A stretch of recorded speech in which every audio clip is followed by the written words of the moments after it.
Hello, Dr. Jessica Ash here.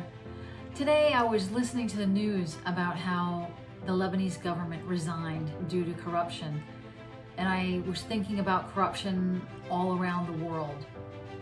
I watched a few TED Talks going back to 2012, 2016, 2017, and then 2019, and corruption hasn't really changed on a global scale.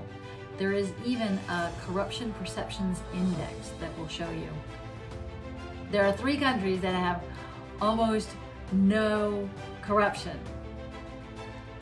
And I have a couple messages today. The first one to people in developing nations, in particular Lebanon and Iraq, you're not alone. It's no wonder that you sometimes feel hopeless because the one entity that is supposed to support you instead steals from you. And I talk about co-rising and co-elevation and that we all have to rise together. Look at the German company Siemens. Since 2006, they have been buried in scandal over billions of dollars in a slush fund that they claim was necessary to do business. Look at FIFA. Corruption is everywhere. But we don't have to feel hopeless.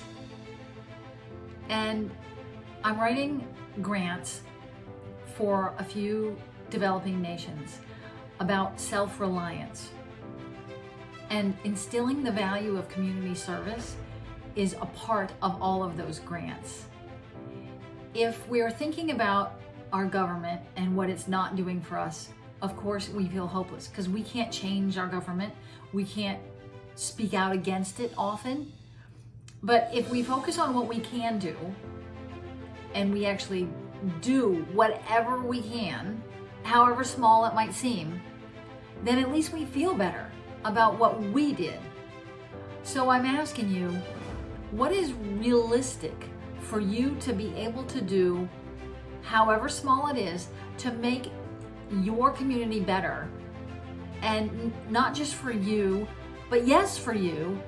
But if everybody that's watching this does one tiny thing, then we can create positive movement in the right direction. So if I ask you, can you grow a tomato plant and maybe your neighbor grows a cucumber plant? Or maybe there's a piece of land that has nothing on it and nobody's doing anything with it and you don't really know who owns it anyway. Can you go plant something there? I don't know your context and I don't want to tell you what's in your world. But I can tell you that community service is a tool for self-reliance. And I would love to hear from you. If you start any kind of community service, even if it's just you picking up your neighbor's newspaper, whatever it is, I want to hear from you. Type in the chat below, subscribe, and click on the bell icon, not only to get more videos, but to start a movement for community service.